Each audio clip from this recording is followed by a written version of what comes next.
এবার থেকে সবাই চাইলেই কাটতে পারবেন না ট্রেনের তৎকাল টিকিট। ১ জুলাই থেকে নতুন নিয়ম আনতে চলেছে ভারতীয় রেল। পুরো দেশ জুড়ে তৎকাল ট্রেনের টিকিট বুক করার ক্ষেত্রে একটি নতুন নিয়ম জারি করা হলো ভারতীয় রেল কর্তৃপক্ষের তরফ থেকে। চলতি বছরের ১ জুলাই থেকে এই নিয়ম সারা দেশে কার্যকর হবে বলে জানিয়েছে রেল মন্ত্রক। এই মর্মে একটি নির্দেশিকাও জারি করা হয়েছে তাদের তরফে।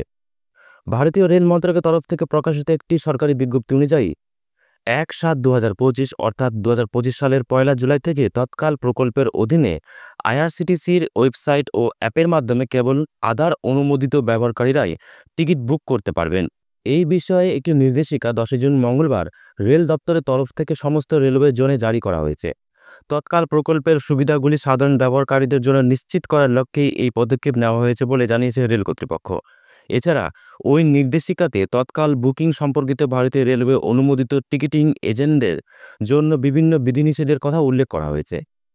মন্ত্রণালয়ের তরফ থেকে প্রকাশিত নতুন বিজ্ঞপ্তি অনুযায়ী যে নিয়মগুলি জারি করা হয়েছে তা হল: প্রথমত, ২০২৫ সালের ১ জুলাই থেকে ভারতীয় রেলওয়ে তৎকাল প্রকল্পের অধীনে ট্রেনের তৎকাল টিকিটগুলি শুধুমাত্র আইআরসিটিসি ওয়েবসাইট বা এর মোবাইল অ্যাপ্লিকেশনের মাধ্যমে বুকিং করার জন্য উপলব্ধ হবে, শুধুমাত্র সেসব যাত্রী বা ব্যবহারকারীদের জন্য যারা তাদের আধার প্রমাণীকরণ প্রক্রিয়া সম্পন্ন করেছেন।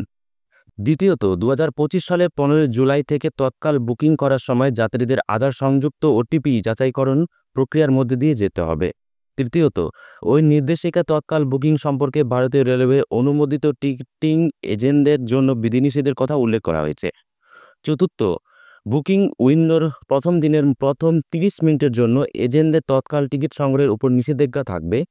শীতাতাপ নিয়ন্ত্রিত ক্লাসের জন্য সকাল ১০টা থেকে সকাল ১০টা ৩০ পর্যন্ত এবং সাধারণ ক্লাসের জন্য সকাল ১১টা থেকে সকাল ১১:৩০ পর্যন্ত এই বিধিনিষেধ প্রযোজ্য হবে।